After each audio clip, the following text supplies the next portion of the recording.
ಎಲ್ಲ ಪ್ರತಿಯೊಂದು ಕಂಪಾರ್ಟ್ಮೆಂಟು ಕೂಡ ಫುಲ್ಲಾಗಿದೆ ಇವತ್ತು.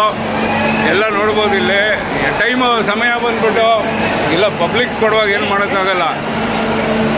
ಎಲ್ಲ ಇವತ್ತು ಹೇಳ್ರು RCB